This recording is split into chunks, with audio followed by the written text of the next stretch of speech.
Professor Charles's journey with the Faculty of Social Sciences began in early 1990s as a student in the MSc Government program. Over the years, he rose to the rank of Professor of Political and Social Psychology, earning widespread respect for his scholarly contributions and unwavering commitment to academic excellence. He often described himself as a bridge between the methodological foundations laid by the late Professor Carl Stone and the contemporary application of scientific methods to pressing issues such as politics, race, and violence in Caribbean societies.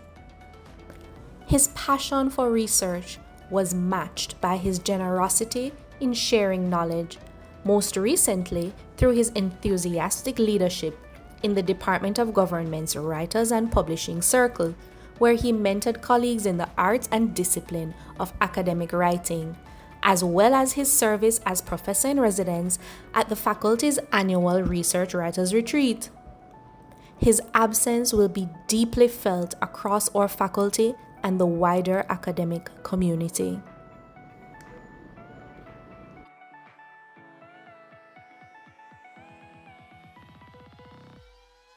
But entrepreneurship, social entrepreneurship and MSME development is a crucial part for Caribbean regional sustainable development.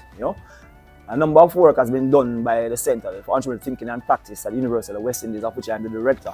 And a lot of that work has influenced what is called entrepreneurship education. As a matter of fact, within the region, we have CAPE, which is done through CXC, and UWI itself had developed the first BSc in Management and Entrepreneurship.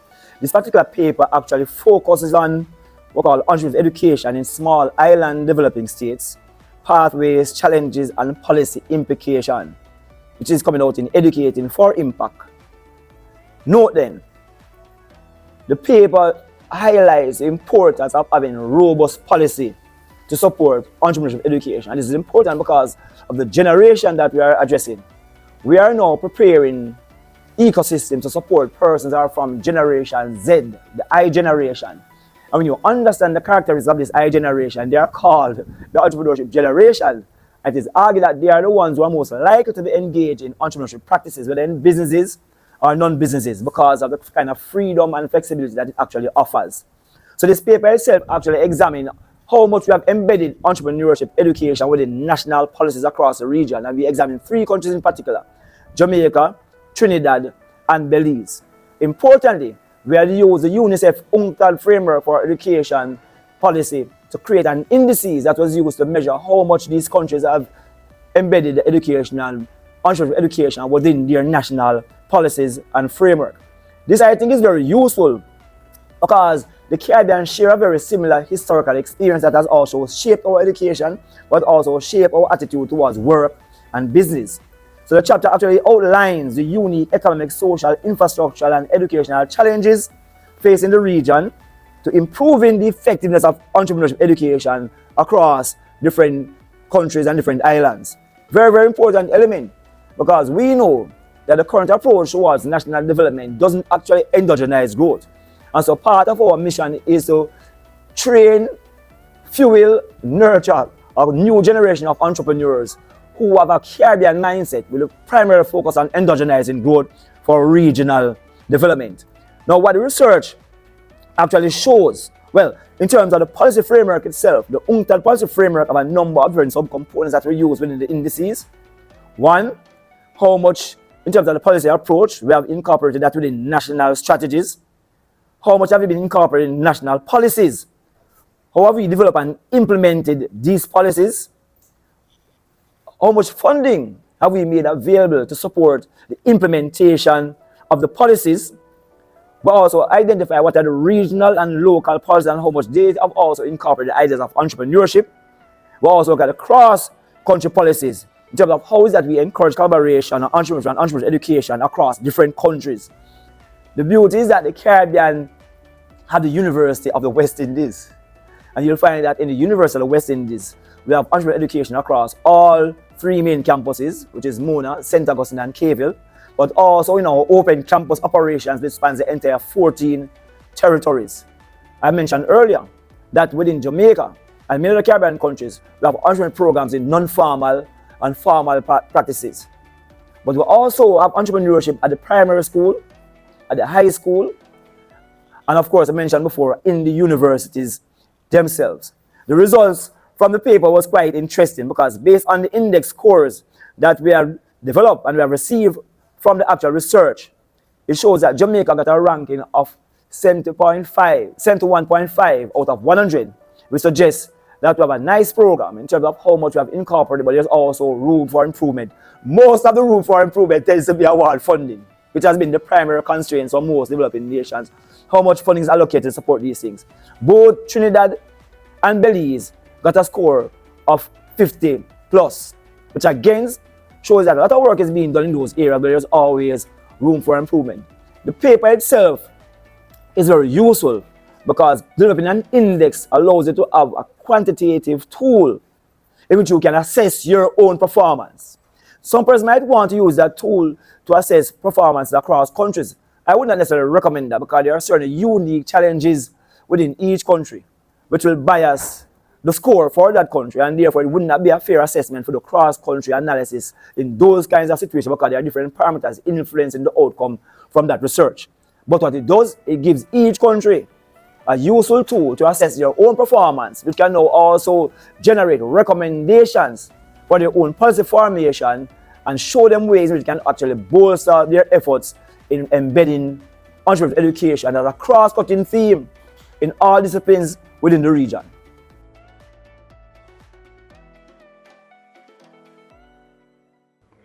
I read Dr. Leslie's research article, The Effects of the COVID-19 Pandemic on Prison Overcrowding in Jamaica, with great interest. In it, she focuses on how inefficient judicial processes, cultural and societal norms, and colonial legacies perpetuate a dysfunctional prison system across the Caribbean, one that is not fit for purpose. Dr. Leslie's work has improved our understanding through this article of how these aforementioned factors perpetuate ineffective legal processes and create justice disparities.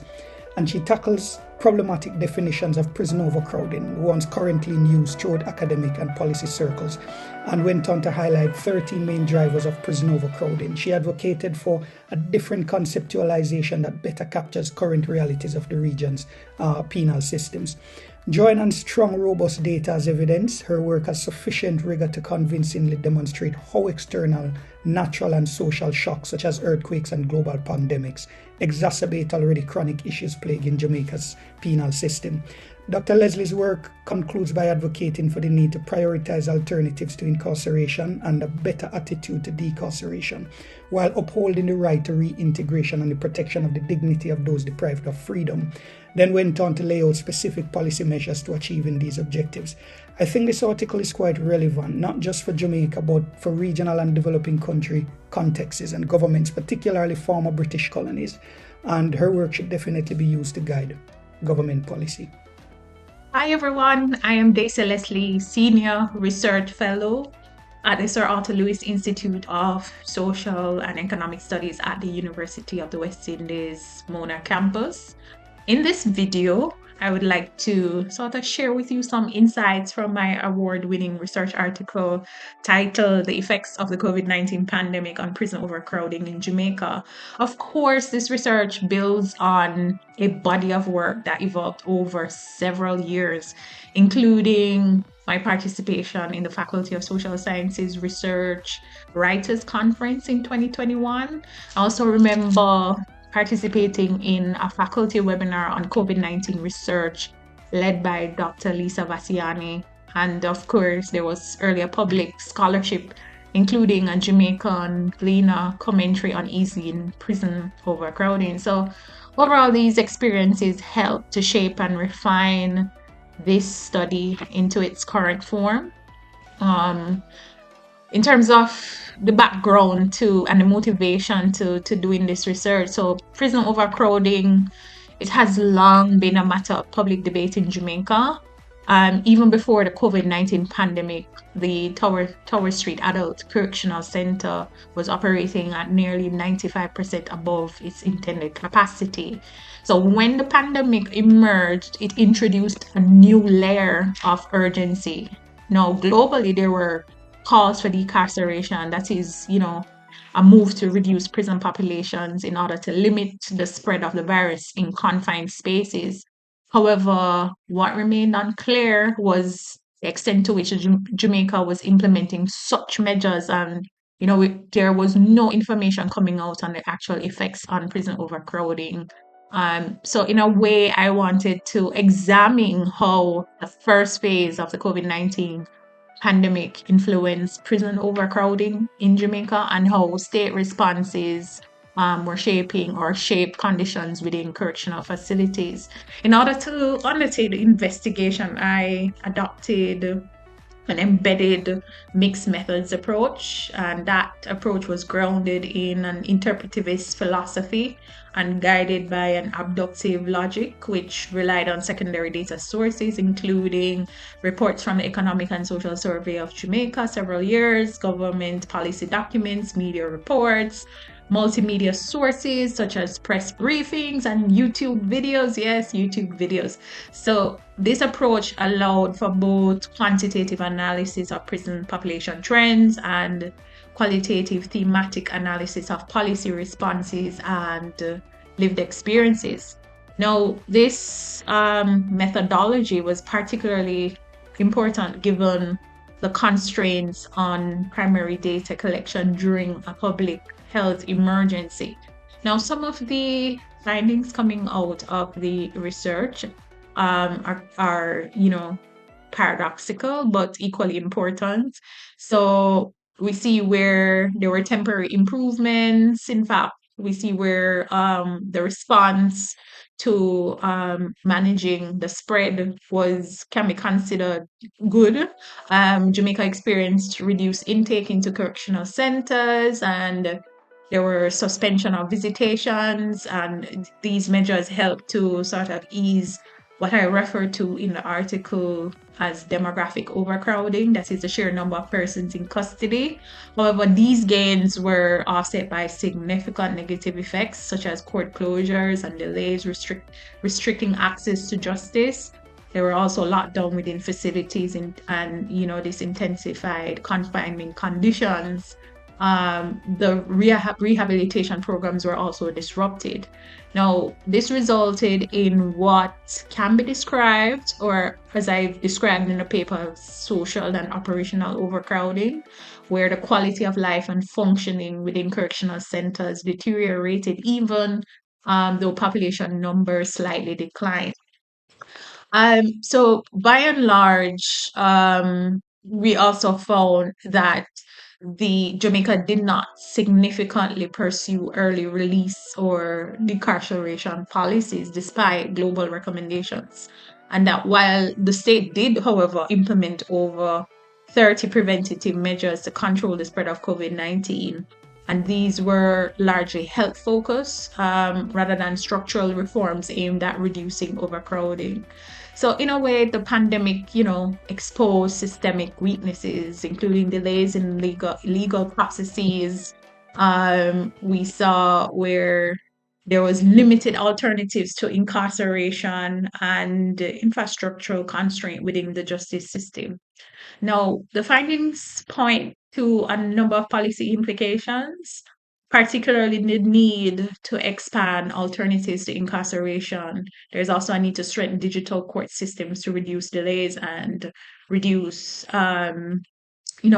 just generally improve infrastructure and rehabilitation access. But overall, the study highlights the importance of preparedness in crisis contexts, especially where it is a public health emergency. It should not be that public health responses come at the expense of justice and human rights. Now, what I like about this particular work, it reflects three key lessons. First, it demonstrates that research is often an iterative process. Sometimes we can beat up on ourselves when we're trying to get something out and it takes some time. But this article, clearly demonstrates that research can evolve through multiple stages. I mean, from commentary writing to conference engagement to webinar discussions. all of that I engaged in before reaching a point of what we might call analytical saturation. And even then, research is never entirely final or foolproof. Even now, this article remains open to further development. The second thing that I want to highlight and encourage persons in leadership and other staff members to make use of available opportunities is the importance of institutional support that this article emphasizes. Because the Faculty of Social Sciences Writers Retreat played a critical role in creating the space for focused writing, feedback, and scholarly development. And this in and of itself underscores how supportive academic environments can significantly enhance research quality, right? I know sometimes the emphasis is on quantity, but in this case, the Writers Retreat, helped me to focus more on the quality of the output. Third, the article in a way epitomizes the power of secondary data. In context where primary data collection is constrained, such as during pandemics, secondary sources can still provide rich, credible, and policy relevant insights when used rigorously. So I encourage you to have a look at the article, and I look forward to engaging with all my readers. And, I look forward to continued regional, national, and UE-wide dialogue on this important issue of prison overcrowding. Cheers. Bye.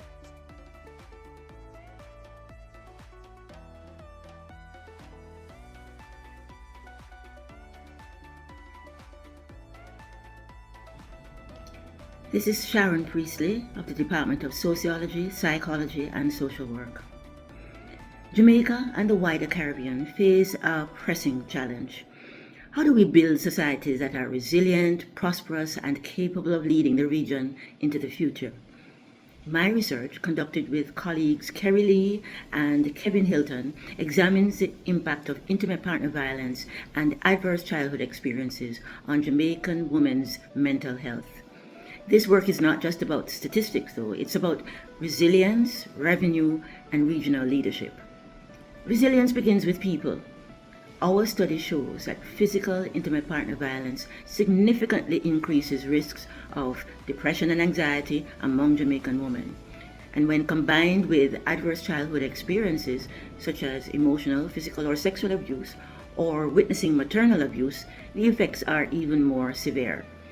This means resilience cannot be understood only in terms of infrastructure or economics.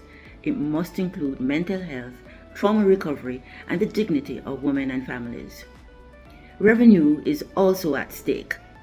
Mental health challenges reduce productivity, increase healthcare costs, and limit women's ability to fully participate in the labor force. By addressing violence and trauma through prevention and trauma-informed care, Jamaica can unlock human potential, strengthen its labor force, and reduce the hidden economic costs of untreated trauma. And finally, regional leadership. Jamaica has an opportunity to lead the Caribbean by developing evidence-based, trauma-informed policies that protect women, break cycles of violence, and promote well-being. Our research provides the data and theoretical grounding to inform these strategies, positioning Jamaica as a model for resilience and innovation in public health and social policy. Future-proofing the Caribbean means tackling the root causes of vulnerability. By confronting intimate partner violence and childhood adversity, we strengthen the resilience, safeguard revenue, and claim regional leadership in building societies where every woman and child can thrive. My research is one step toward that vision, a call to action for policymakers, practitioners, and communities to invest in trauma-informed solutions that secure Jamaica's future. Thank you.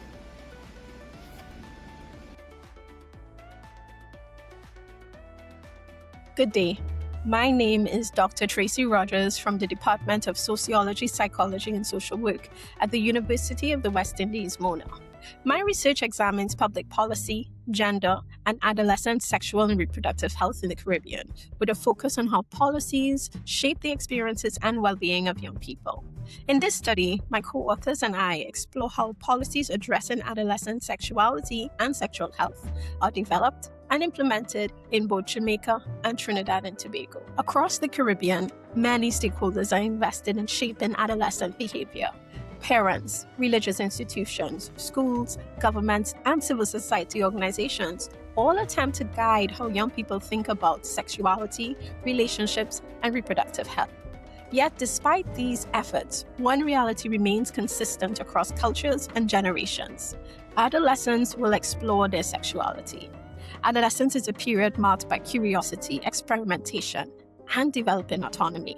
However, it is also a stage of life where young people can be particularly vulnerable to coercion, exploitation, and abuse.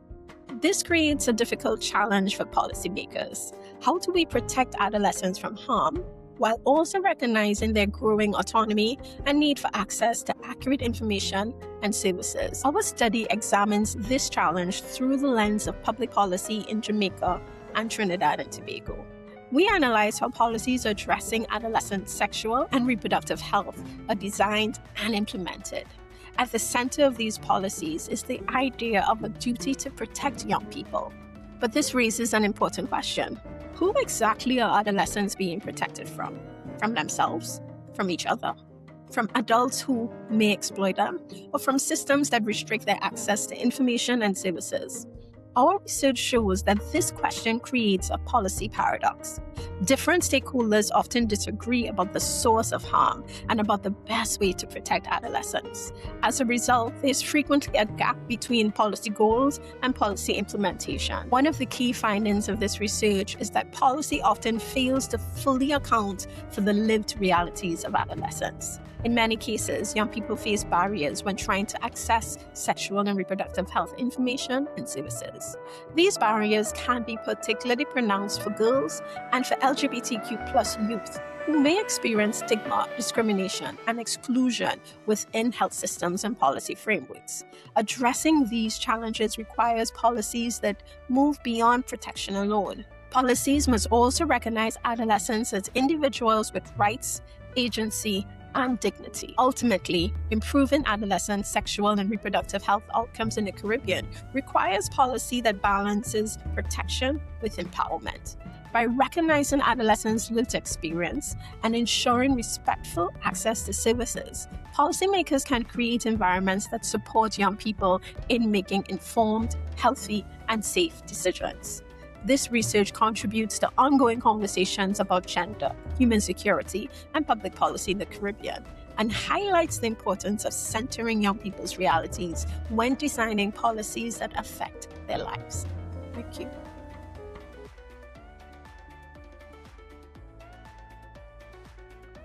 I am pleased to talk about not only this book, which I published, the Rastafari movement, a North American perspective and Caribbean perspective, but the cover really illustrates the topic I want to discuss with everyone. I am looking at what some people might see as a contradiction, but it's not. That for Rastafari are both royalists and we're republicanists.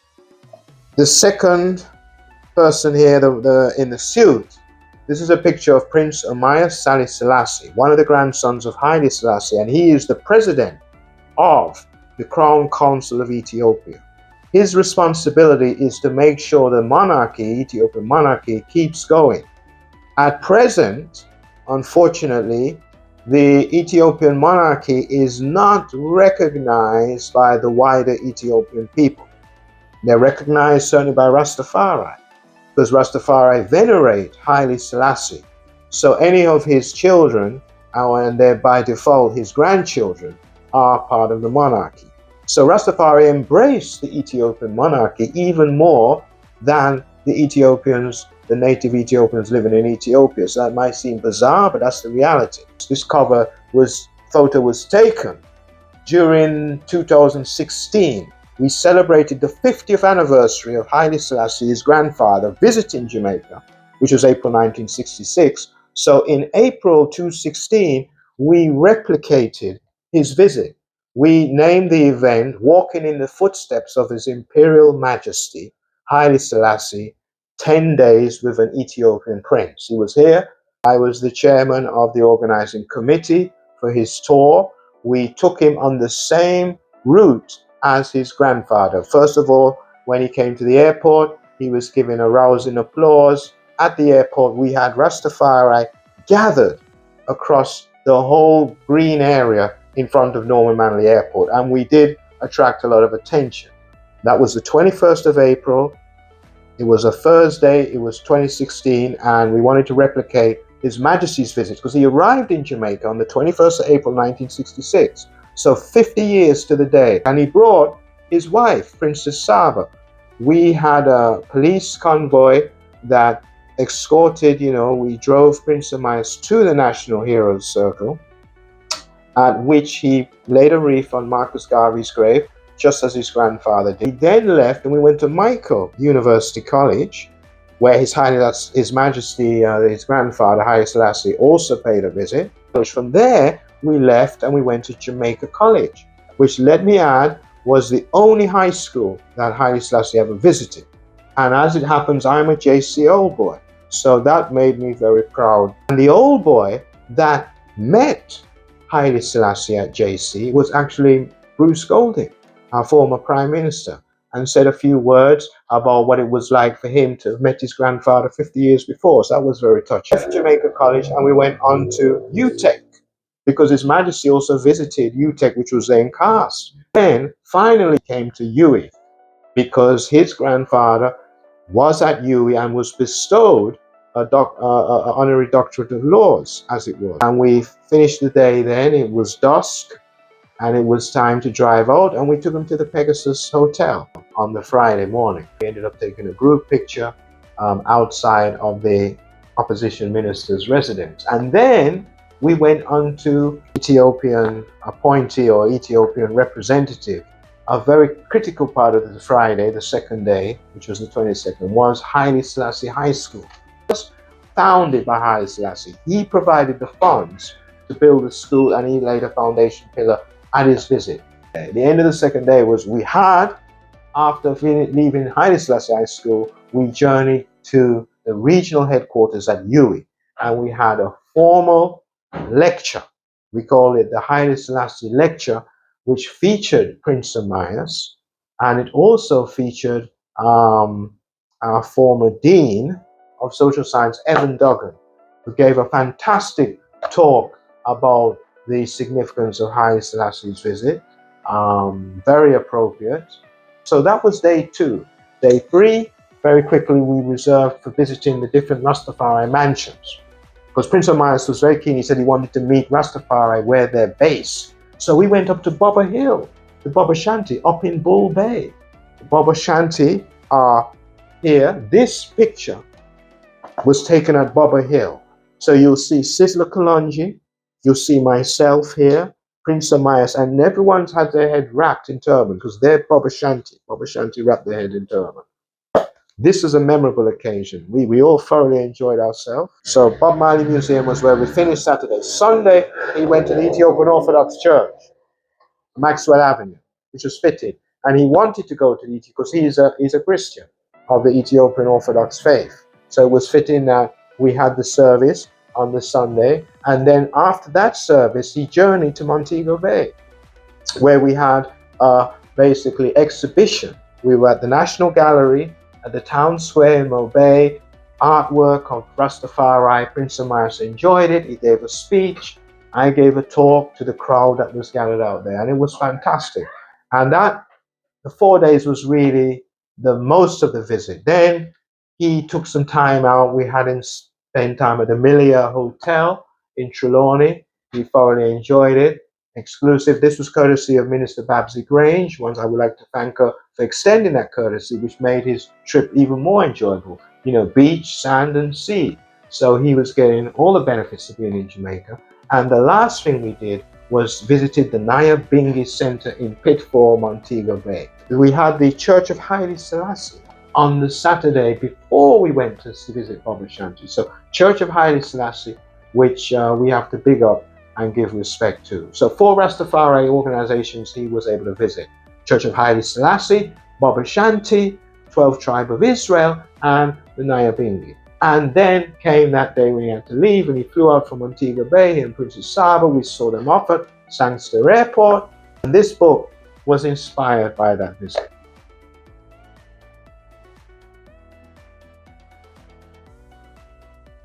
Good day, I'm Aieka Smith from the Department of Government at the University of the West Indies, Mona campus.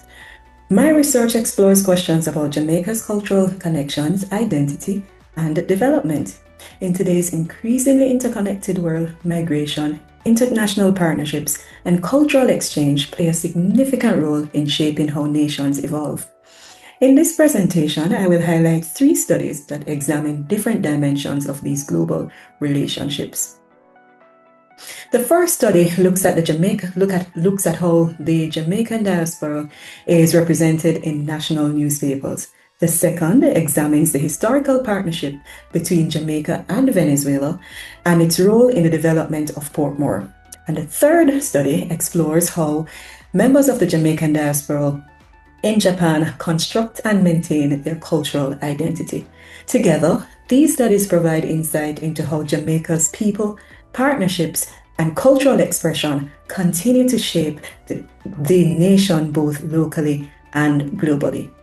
In terms of study number 1, which looks at newspaper representations of the Jamaican diaspora. As we are aware, the Jamaican diaspora is estimated to be comprised of over 3 million people. In August 2022, a controversial statement suggested that Jamaicans who emigrate are simply cowards who run away in search of opportunities. This comment sparked intense public debate and raised key questions about the diaspora's allegiance to Jamaica. In my study, I examined how the Jamaican diaspora is actually portrayed in the media. I analyzed a little over 2,300 stories published in the Jamaica Gleaner and the Jamaica Observer between 2004 and 2023.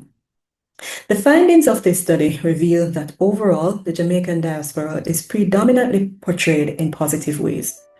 Media coverage frequently highlights diaspora contributions to Jamaica through investment, philanthropy, and cultural influence. These portrayals are important because media narratives help shape public understandings of migration, belonging, and national identity. They influence how Jamaicans, both at home and abroad, see their role in the nation's development. This study indicates that media representations play a key role in constructing narratives about the diaspora and can influence policies aimed at strengthening diaspora engagement and national cohesion. In study number 2, which explored Venezuela and the rise of Portmore, we all know that many small island developing states, particularly in the Caribbean, struggle with housing shortages, and these problems are rooted, this problem of the housing deficit, it's rooted in economic constraints and limited resources. In Jamaica, one of the most significant responses to this challenge has been the development of Portmore. Today, Portmore has become the largest urban community in the English-speaking Caribbean. My study investigates the historical partnerships between Jamaica and Venezuela and the role in shaping the development of Portmore from the 1970s right up to the 2000s. Using newspaper reports and diplomatic records, the research traces how cooperation between these two countries contributed to housing expansion and urban development. While Venezuela is often recognized for its energy partnerships with these Caribbean nations, this study highlights another important dimension of that relationship, and that is infrastructure and housing development. In essence, Venezuela and Jamaica pursued diverse paths to achieve their development goals, with their partnerships showcasing how developing nations can pool resources and expertise to address critical challenges like housing. The findings of the study highlight how bilateral cooperation and regional partnerships helped support Jamaica's efforts to address housing needs and urban growth. This study emphasizes how South-South cooperation can be used as a valuable model in small island developing states that seek innovative strategies to overcome their developmental challenges. And finally, in study number 3 on Jamaican identity in Japan, thousands of miles separate Japan and Jamaica. Yet, Jamaican culture has developed a very powerful presence in Japan. This study explores how members of the Jamaican diaspora in Japan construct and maintain their cultural identity. Through in-depth interviews, the research examines the role of music and storytelling in shaping Jamaican diaspora identity. The findings indicate that reggae music serves as a powerful cultural tool. It allows Jamaicans in Japan to express resilience, cultural pride, and connection to the global Jamaican community. Storytelling also is important. It plays a very important role in preserving heritage and helping individuals navigate life in Japan. Jamaican diasporic identity, as I've found, is not fixed or static. Instead, it constantly evolves depending on where Jamaicans live and the social context they encounter. For Jamaicans in Japan, the notion of home is uniquely complex. While yard evokes images of Jamaica's vibrant streets, beaches, and familiar dialect, Japan, an island nation with a distinct cultural landscape, presents a different kind of home. A kind of home that challenges and reshapes the familiar. As Jamaicans navigate life in Japan, they create new ways to sustain their Jamaican identity, often blending it with different aspects of Japan. Through reggae music and stories, they reaffirm their Jamaican roots and introduce aspects of their culture to the Japanese audience. Reggae music and storytelling, more broadly, offer emotional catharsis, helping many Jamaicans in Japan cope with challenges of being away from yard. These cultural aspects, these artifacts of heritage, allow them to push back against the dominant cultural narratives in Japan, asserting their right to exist as distinct cultural subjects and resisting the pressures of erasure or assimilation into the mainstream culture. The research, therefore, contributes to broader discussions about migration, race, cultural identity, and intercultural exchange, particularly within smaller, less studied diasporic communities. These 3 studies in general highlight the many ways Jamaica's stories extend beyond its geographic borders, from media narratives about the diaspora to international partnerships that shape urban development to cultural identity expressed across continents. Jamaica's influence continues to evolve through its global connections. By examining these dynamics, this research contributes to a deeper understanding of how small island developing states navigate global interdependence, leveraging partnerships to address structural vulnerabilities while asserting agency in shaping their own developmental trajectories. Thank you for listening.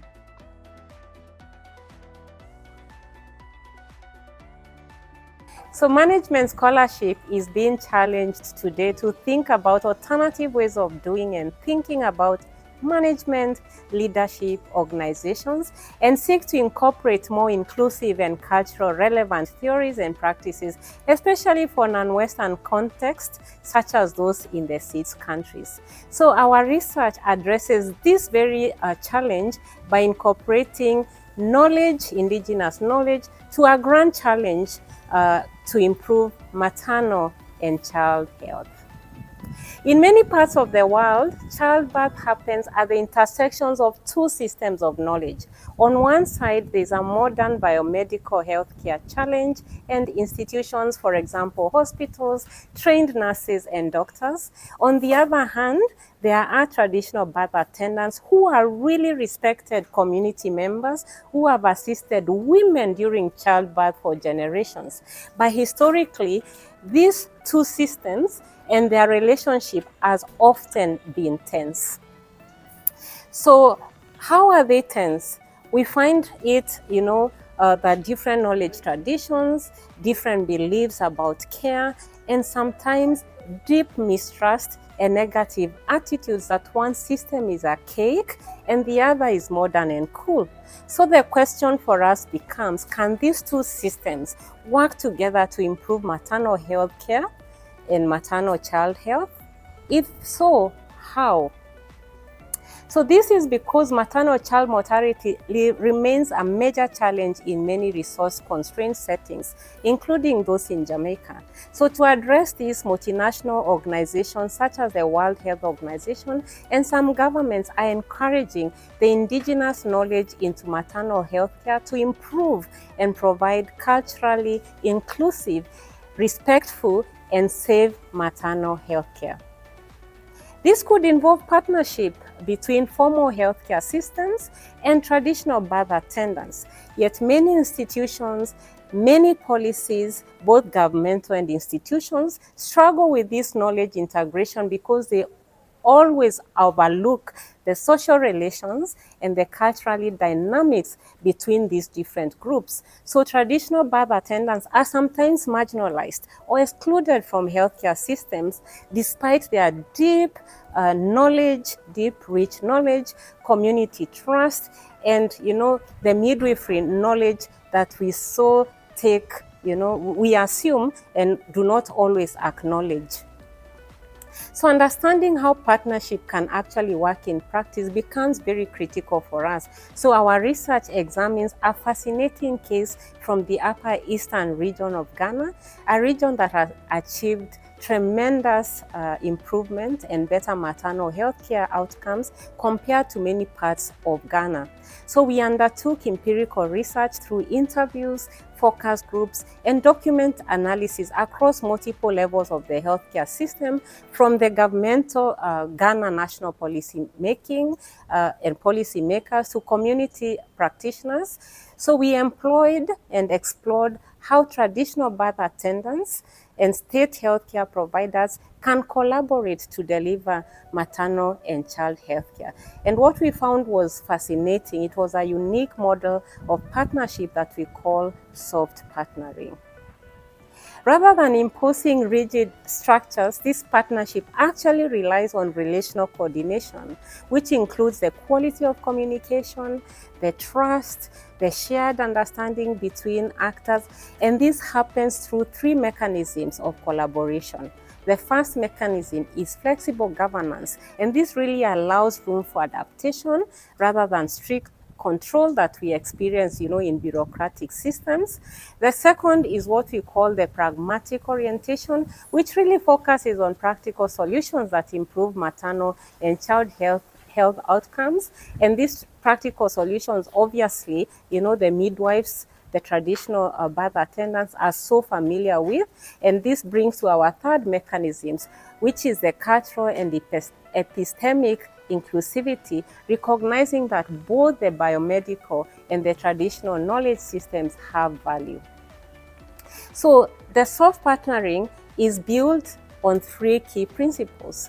The first principle is adaptability. This ability of all actors to adjust policies, to adjust practices to local reality. The second principle is that of cultural inclusivity, the essence of respecting traditional knowledge and community practices and being open, to new ways of knowing.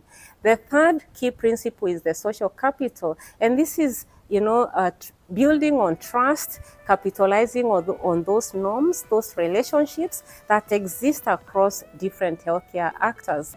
And instead of forcing one system to dominate the other, soft partnering is actually creating space for dialogue, space for learning, and space for collaboration, which obviously, addresses the tensions that we had earlier mentioned. So essentially, this approach shows that improving maternal and child healthcare is not simply about medical intervention, but it is also about relationships. It's also about building trust and respecting different ways of knowing and different forms of knowledge. And when healthcare systems recognize and work with traditional community actors, rather than against them, they can strengthen service delivery and reach women who might otherwise be excluded. Ultimately, this research highlights an important lesson. Sometimes the most effective partnerships are not built through rigid structures, but through flexibility, mutual respect, and shared commitment to community well-being. By embracing soft partnering, healthcare systems can bridge historical divides and create more inclusive approaches to maternal and child healthcare. Our research demonstrates that integrating indigenous knowledge into modern scientific knowledge systems can help address numerous grand challenges we face today, even here in Jamaica, such as sustainable agriculture and crime and community cohesion.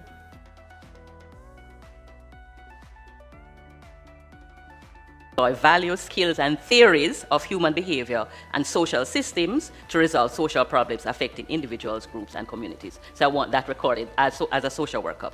So we acknowledge that we have an aging population, that people are living longer, as Stacey-ann has indicated. WHO 2020 reflects that the life expectancy of people are 76 years, with men living to 74.4 years on average, and women 77.7 years. 13.9% of our 2.9 million residents in Jamaica are 60 and older. According to the latest population census, 2011, which is very dated, the population aged 60 and older was recorded at 306,401 individuals. And I'm just laying the framework for my recommendations. So we want to understand aging. Aging can be classified in a number of ways. Normally, people think in terms of chronological aging. We have biological, we have physiological, and we have social. And we need to understand that in the context of the social implications that come along with that. So for many people, once you reach a certain age, which is a chronological way of classifying aging, once you reach a particular age, we almost put you out to past that. Age 65, you retire, so you're no longer of any worth. It doesn't take into account the fact that person's actual health and capability. So we look at age, 65, you retire, you get some benefits and you get some and some services, but we don't look in terms of your actual health and capabilities. Then biological aging, which all of us go through, the hair start turning a little white, our body start changing a little bit, we're moving a little slower. And that has to do sometimes with how fast you age, has to do with genetics sometimes, your environment and your lifestyle. The psychological piece is a piece that I'm very much involved in, which is, some persons will have changes in their cognitive abilities. It affects your emotional, how they regulate their emotions. It will affect their memory, and by virtue of that, their personality. So, I will pause here to talk a little bit about dementia. So dementia is a disease of the brain. So it's going to affect your mood, your ability to perform certain activities of daily living, but it's also going to affect your personality. The Alzheimer's Disease International reports that every 3 seconds somebody is diagnosed with the disease. And a study done by Sharon in Jamaica said that there's a 6% prevalence of dementia among people over 65 years. So it's 1 in 16 people. So it will affect persons' ability to adapt and to perform certain functions that they need to do for themselves. And then we have the big piece, the social aging piece, which many people don't want to talk about, because in that we have ageist beliefs about older adults, that they're unable to do certain things, and sometimes this is where our laws are made. So we don't take into account other things. We take into account the fact that people no longer can do certain things, and so their roles in the family and their roles in society is diminished. So most of the times our laws are based on the social ageism. So let me just, quick definition, WHO defines ageism as stereotypes, how we think about older people, prejudice, how we feel, and discrimination, how we act about certain people. I also want to make the point within the context of our submission to talk about the fact that older adults are not a heterogeneous group, and I'm glad that your chair talked about inviting older adults to be a part of the discussion, because it really does affect them. And then we also want to talk about within the context of age. So we have different stages of age. We have old age, we have the oldest old, we have young old, we have centenarians, and they also come with different factors and they have different needs, so we need to make sure that we recognize that as well. And then we have gender as a big piece of in that dynamics as well. Men and women experience aging differently, and I'll talk a little bit about that in terms of our recommendation for the law. Socioeconomic class, people who have and people who don't have, aging also affects them differently because of their financial background, their education, and so on. Rural, urban, and ability. So we need to think about those things as part of our discussions when we're talking about setting up laws.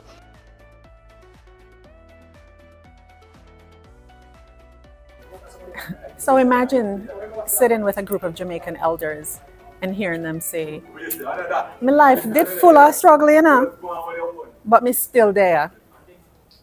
Every life carries a story. But what happens when people are finally given the space to tell their story, reflect on it, and find meaning in it? What happens? My project explores exactly that. My name is Dr. Sharon E. McKenzie. I'm a senior lecturer in the Department of Psychology, Sociology, and Social Work at the University of the West Indies, Mona.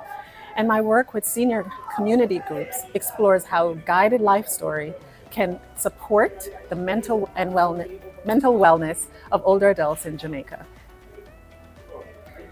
Jamaica is undergoing a major demographic shift. People are living longer. In fact, life expectancy is now projected at over 74 years for men and 76 for women. Older adults constitute approximately 13.9% of the total population. But living longer does not automatically mean living well. Many older adults face a constellation of challenges with chronic illnesses such as diabetes or hypertension, loss of loved ones, loss of friends, and really a shrinking social network. In the Caribbean context, migration has also transformed family life. Children and grandchildren often are overseas, or they're moving to the urban areas, leaving many seniors with reduced everyday support. So really the question becomes, how can we strengthen psychological and resilience in later life? One powerful approach is life story work or guided autobiographical groups. Storytelling and oral traditions have been a part of who we are as African people. Storytelling serves as a medium for passing knowledge, passing on values, passing on history and beliefs from one generation to the other. Through storytelling, reminiscing, and reflection, individuals revisit their life experiences and discover deep meaning in them. Psychologists call this life review, and it really helps individuals to develop with what Erickson calls ego integrity, a sense of acceptance and peace within one's journey. It allows for participants to write and share personal stories across the different themes of their lives. Through family, the theme could be work, the theme could be about religion, the theme could be about work, struggles, or any turning points that's in their life. However, most of these programs are originally developed from a Western middle class context. So if we're thinking of implementing some of these activities and programs into Jamaica, we really have to make sure that they're culturally relevant for Jamaican seniors. I was invited by the community to come in and facilitate the writing of their life stories for these senior citizens who spent most of their lives in this one community. My initial plan was to facilitate the guided autobiographical group, really following the original protocol that was developed by James Barron and some of my other teachers. I did recognize that the experiences of the senior citizens living in this urban Jamaican community would be unique, but recognize that the overarching themes such as family, work, money, spirituality would actually be the same. So we can still use the same themes, but we had to make sure then that it was in a more cultural context. So participants met regularly to share and discuss their life stories in a real supportive environment. The seniors met regularly at the senior center, so it was not unusual for them to be able to come together and to talk to each other. And most of them really have been in the community since birth. Implementing this program required careful cultural adaptations. The initial protocol required that the participants have their own way of writing out their stories. So we would come together, we would discuss the themes, and then the person would then go home and write, 2 paragraphs, 3 paragraphs around the central themes. However, what I realized was that this original protocol could not work because in this community, you had individuals with various socioeconomic status. Their education level was much lower than what the original protocol was written for. And so I had to adapt accordingly. And one of the adaptations was really to, instead of having the participants write, they had an opportunity to actually have conversations around the themes. And with the assistance of my student or one of the workers, that we were able to then have them talk. We audio taped their the stories that they were sharing, and then be able to transcribe the information so that by the time they come back to the next meeting, we could then read what they shared, and then we would talk about them hearing their story and sharing how they felt about it, and then also having other group members to be able to comment and to elaborate on the experience. And I have to say to you, I mean, there were days when I got tearful just listening to their experiences. And what really stood out for me was how resilient these seniors were, how resilient they were, that even though, they shared some of really horrible experience, and in this particular community, there was a lot of violence. And for them to talk about how they came through some of those experiences, and like the woman said, "I'm still there," was just empowering and just so inspirational. Activities were, I had to adjust some of the activities, adjust the verbal prompts that I was given. We worked with coloring, we worked with drawing, kind of worked with some of the textiles to try to get them to remember certain things. And again, some of the experiences were really embedded and rooted in the Caribbean culture. So the idea, let's say, for example, around talking about money was introduced. And we targeted a particular experience of when they were young and they would finish school and you'd go to buy some shrimps from the shrimp lady. And so they were able to kind of tap into things that were relevant to Jamaica for them to be able to remember. What emerged mostly is that the participants really rediscovered their strengths, they rediscovered their resilience, and they were able to identify through narratives how far they've come, and that they were excited at the opportunity to be able to put the stories on paper so that they could give it to a grandchild, a niece, a nephew, somebody in the family. And really what the center asks of me is to be able to they wanted all of their stories to be put together, not just to be given to them individually, but to be put together. Equally important, the group setting helped build this social connection that they have and a sense of community belonging. So for each of the meeting, if someone was missing, it was really interesting. I was told I had to wait because they had to go and get Miss So-and-so because they know she would want to be there, or they would get on the phone and they would call. So they were all like looking out for each other, but they didn't want for that person to miss out on the fact that Dr. McKenzie was here to do the life story group.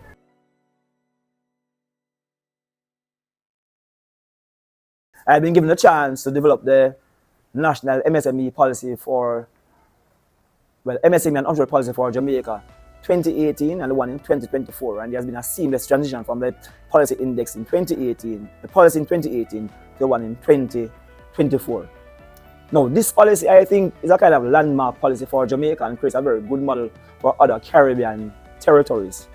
Because within this policy, the policy is based on global standard established by the Organization for Economic Cooperation and Development, the OECD, which has their own MSME policy index framework.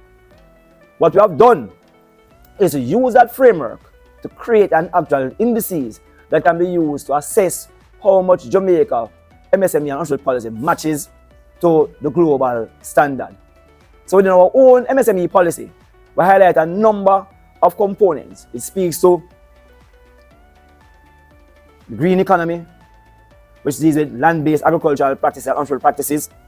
The blue economy, which relates to ocean-related entrepreneurship. The orange economy, which speaks to the cultural and the creative industries that are very important for Jamaica and the Caribbean. The silver economy, which is somewhat a new era for Caribbean persons, looking at how do we provide goods and services for persons above the age of 50. This is crucial because of a very rapidly aging population within the Caribbean, but also globally. But also incorporates ideas of senior entrepreneurship. Senior entrepreneurship is about how do we support persons who are retired to engage in business practices. Again, this is extremely important for the region because of a very large retired population. Importantly as well, the policy highlights a number of key elements. The need for entrepreneurship literacy, financial literacy, and digital literacy as cross-cutting themes that should be, these are things that we're arguing, should be made available. These training and these education programs should be made available to all persons within Jamaica and across the region who are involved in business development. Importantly, the policy also speaks to social entrepreneurship and of course the social economy and the solidarity economy, which are two very important areas for regional development. Now, within the construct of social entrepreneurship, there's an emphasis on how do we advance inclusivity. And inclusivity here means mainstreaming the most vulnerable across our societies. So the policy captures the importance of gender mainstreaming, youth mainstreaming persons with special needs, which are persons with disabilities, and importantly, mainstreaming climate change imperatives. In order to assess how robust the policy is, as I had mentioned earlier, we had created an index that can actually give you measurement and scores to assess policy performance against the OECD policy index. So the OECD model of 10 small business association principles. These are later translated into 12 measurable dimensions and are grouped into 5 thematic pillars. The thematic pillars include responsible government, entrepreneurial human capital development, access to finance, access to market, and innovation and business support. When we developed this index and applied it to the previous policy in 2018, it showed that Jamaica did extremely well. Well, we got a score of about 75 out of 100, which shows that Jamaica was doing really well, but also identified where there are gaps/opportunities to strengthen the policy to further bolster the entrepreneurial and MSME space. What we did now is to use that index itself to ensure that the current policy not only captures these imperatives of the OECD, but also advances them. In essence, we recognize that while they might have international benchmarks, as a country and as a region, we must set our benchmarks not only equal to, but also to a mark that surpasses what is required internationally. So the policy index itself is a very useful tool, and the policy index can be used by any country within the region, any developed country as well, to help them in understanding where there are gaps, where there are opportunities, and how best to develop an MSME policy that maps across an entire entrepreneurship system, from idea creation to actually implementation. It maps the entrepreneurship process, which looks at what are the opportunities, what are the business concepts, what are the resources that you require, how do you acquire and implement, how do you acquire these resources and implement the actual policy itself, and then how do you harvest the venture.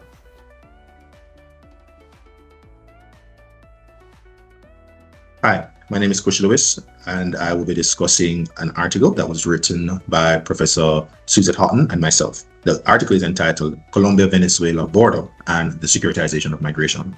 The article examines how Venezuela's prolonged political and economic crisis has transformed migration across the Colombia-Venezuela border into a major security issue rather than a humanitarian one.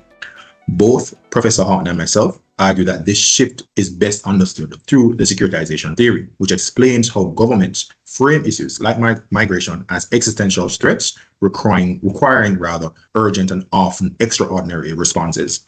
In this case, Venezuelan migration has been constructed as a threat to Colombia's national stability, justifying increased military presence, stricter border controls, and a widening of the surveillance system Colombia uses across the border. To understand this process, the article first conceptualizes the border as both a physical and socially constructed space. While Colombia and Venezuela share language, history, and cultural ties, deep socioeconomic and political differences, especially Venezuela's economic collapse, have widened the division between these two countries. The second key focus is migration trends. Since around 2015, Venezuela has experienced one of the largest displacement crises in the Western Hemisphere, with millions fleeing economic collapse, hyperinflation, and political instability. Colombia has received the majority of these migrants, placing pressure on its healthcare, education, and labor systems. In response, Colombia adopted a dual approach. On the one hand, it implemented humanitarian policies such as temporary protection status and access to services. On the other hand, however, it intensified security measures, including militarization of the border and tighter migration controls.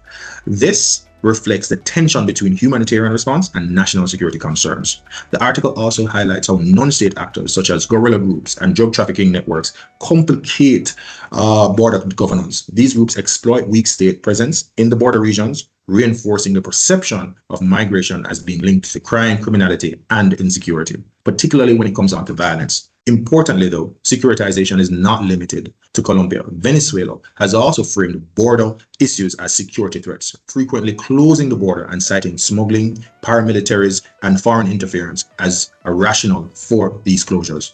This mutual securitization has worsened diplomatic tensions and disrupted the daily lives of border communities, of which there are several. Both Professor Houghton and myself further argue that this security-focused framing has serious consequences. It often leads to the prioritization of control over human rights, increasing vulnerability for migrants and limited effective humanitarian responses. To address this, the article proposes a shift towards desecuritization. This involves reframing migration as a social and economic issue rather than a security threat. It calls for stronger bilateral cooperation, regional collaboration, and policies that reinforce and emphasize integration, protection, and development. In conclusion, the Colombia-Venezuela border illustrates how migration crises can become securitized, transforming humanitarian challenges into geopolitical tensions. Both Professor Houghton and myself stress that long-term solutions require moving beyond militarized responses toward inclusive and cooperative approaches that prioritize human security. Thank you. And we do hope that you go out and read our article. Have a wonderful day.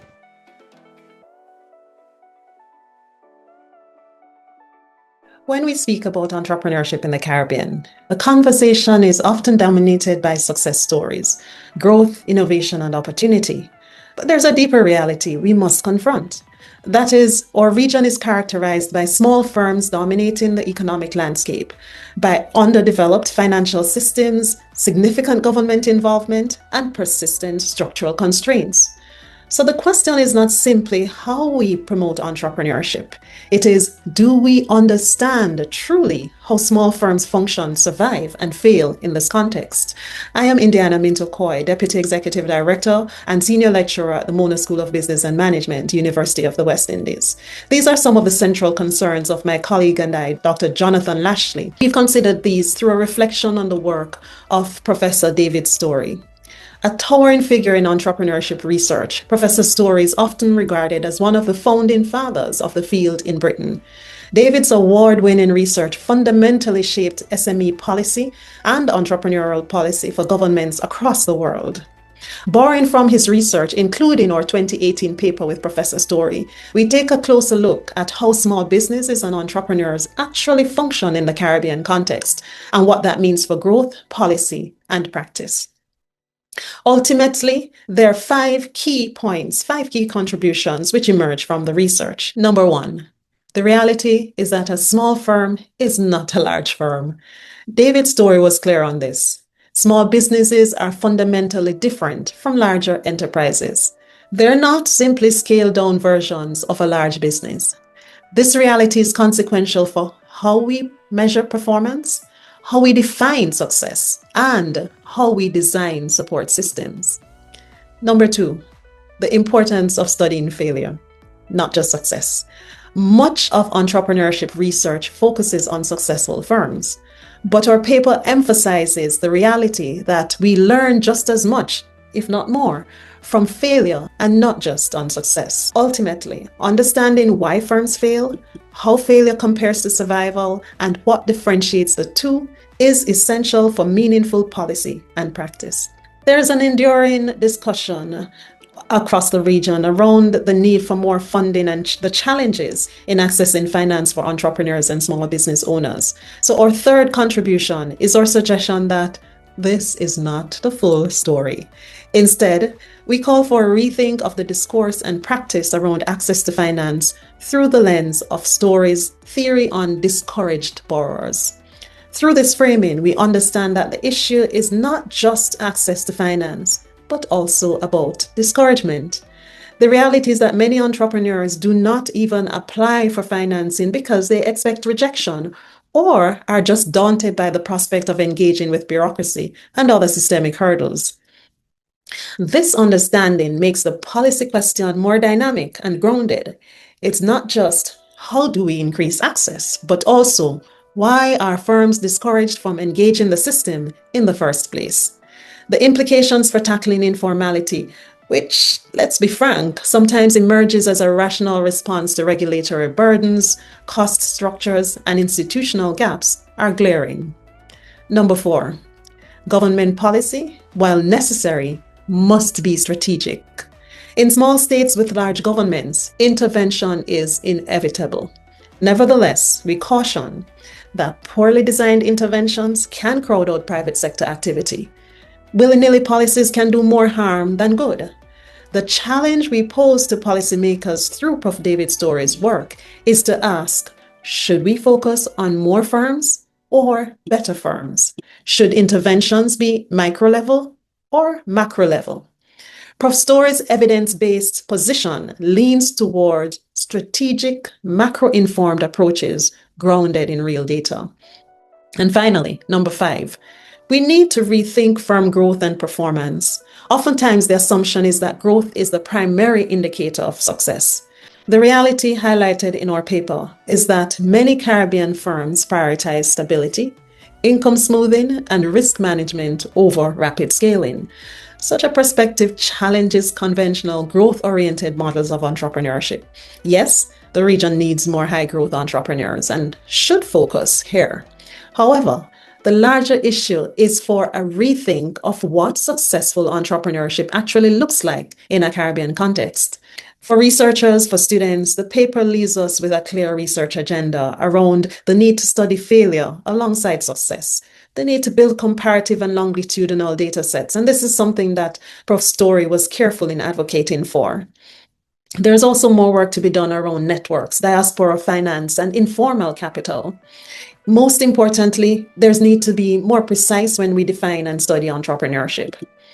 For policymakers, the message is clear. 1, avoid one-size-fits-all solutions. 2, ground interventions in evidence, not assumptions.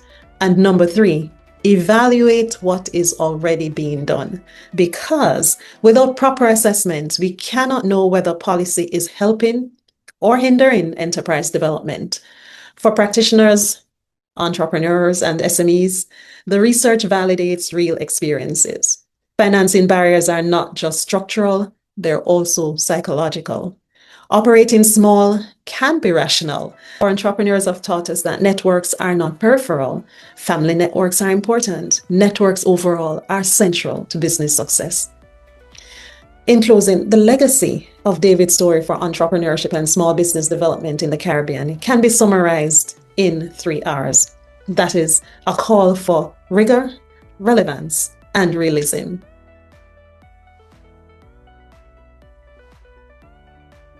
The Center for Entrepreneurial Thinking and Practice and its partners, its internal and external partners in Jamaica and across the Caribbean have been doing a significant amount of work in terms of driving the entrepreneurship sector with a specific focus on social entrepreneurship. Based on this work, a team of us were invited to the Global Circular Economy Forum, which took place in Bordeaux, France. This team included members like Charmaine Brim from the Prime City of Jamaica and Renee from the Learning Bank of Jamaica. Both of those persons have been working close with myself in terms of building out what is called the social entrepreneurship framework, and of course the social and circular economy framework as well for the country. So we were asked to make a presentation. I was asked to make a presentation on the social rate of return and investment index, and this was done under indices and frameworks to support the global solidarity economy, the case of Jamaica and the Caribbean. So we were invited to participate in these roundtable sessions, which look at assessing the social impact, why and how. Very, very important. Because many organizations have been given resources to support intervention strategies. And that social entrepreneurship emerged due to the market failures to provide what we call social goods for the majority of the country. If you look at the national development frameworks, and if you look at what is called the Sustainable Development Goals, you'll find that it is impossible to attain the SDGs and Vision 2030 for Jamaica in particular without creating a very robust ecosystem to support social entrepreneurship. What do I mean by this? Jamaica's vision is that Jamaica should be the place of choice to live, work, raise families, and do business. It has 4 goals. 1, that all Jamaicans are empowered to achieve their fullest potential. 2, that the society is cohesive and just. The 3rd one is that the economy is prosperous. And the 4th one is a very sustainable enterprise. When you look at those 4 components 1, 2, and 4, really speaks to non-market issues. Component 3, which is about the economy being prosperous, speaks about traditional businesses and social enterprises. So note, it is not the primary focus of our traditional business to speak about people being empowered to achieve their full potential, or that society is equitable and just. Those are not part of their mandate. Their mandate is to increase their bottom line, which is their profit. The social enterprise is different. Social enterprises are a mission-driven organization that seeks to create economic, social, cultural, and environmental value, and it is sustained through an independent and diversified income stream, which is crucial. We have seen the example where recently the United States have cut all funding and operations of USAID in many developing countries. And what that does mean? It means that a number of CSOs, which are civil society organizations, could no longer implement their program because they are dependent upon these gifts and grants from external sources. Hence, that model is unsustainable. So we advance use of social enterprise as a more sustainable model.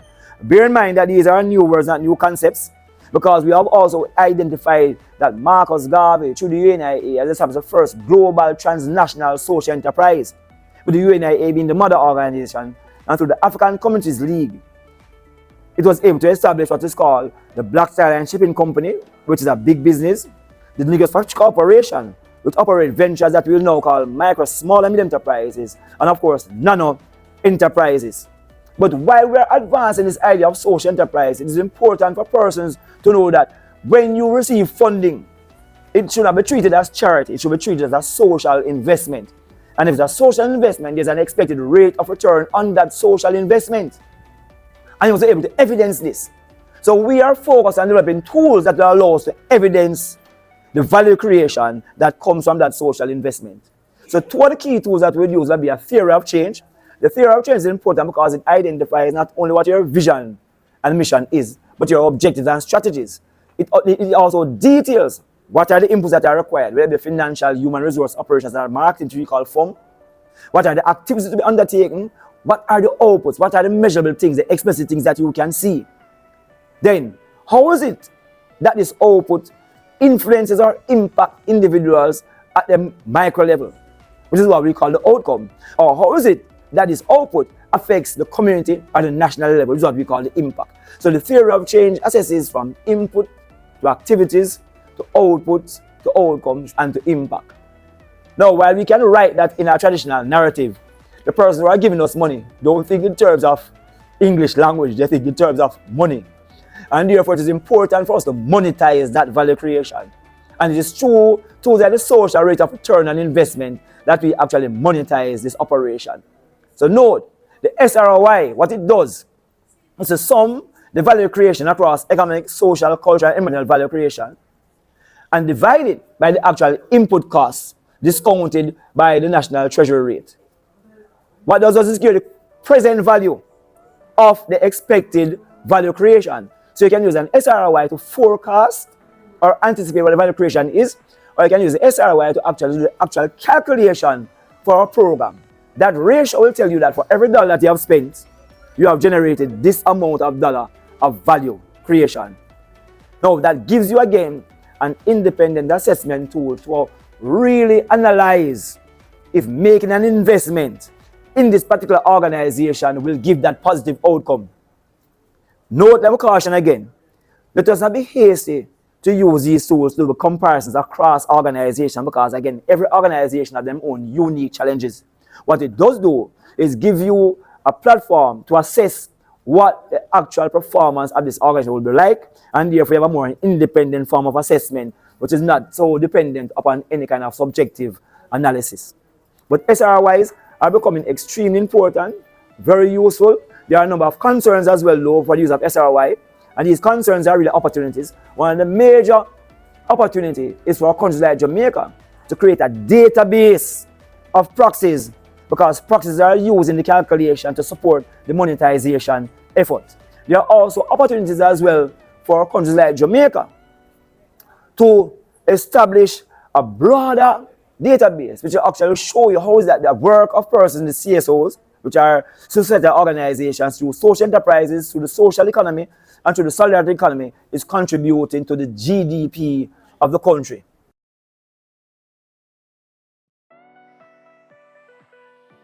Hi, good day.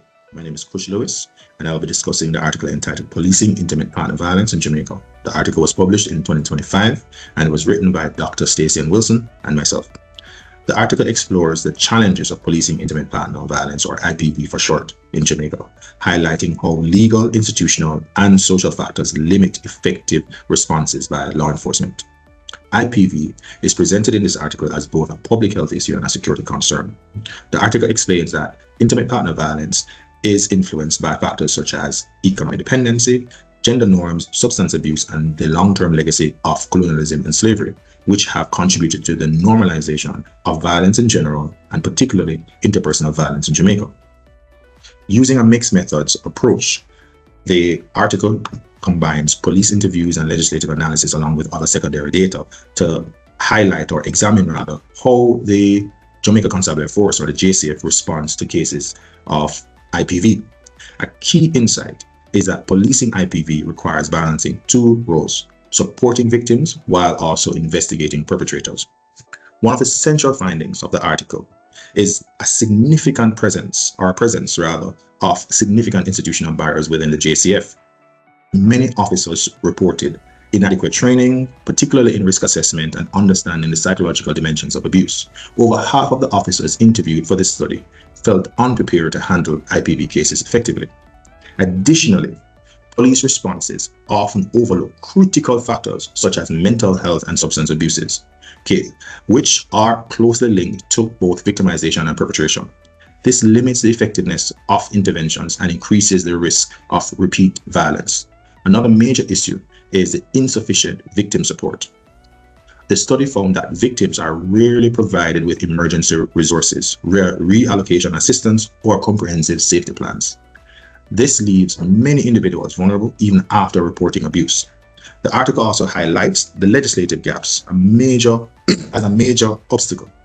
Jamaica's Domestic Violence Act and Sexual Offences Act have narrow definitions of abuse, focusing mainly on physical violence while overlooking emotional, economical, and psychological abuse. Furthermore, legal protections are limited in scope. For example, marital rape is only partially recognized. Same-sex relationships are excluded. Protection orders are difficult to access and weakly enforced. These gaps reduce accountability for perpetrators and limit protection for victims. To address these challenges, both Dr. Wilson and myself propose in the article adopting a problem-oriented policing framework, or POP for short.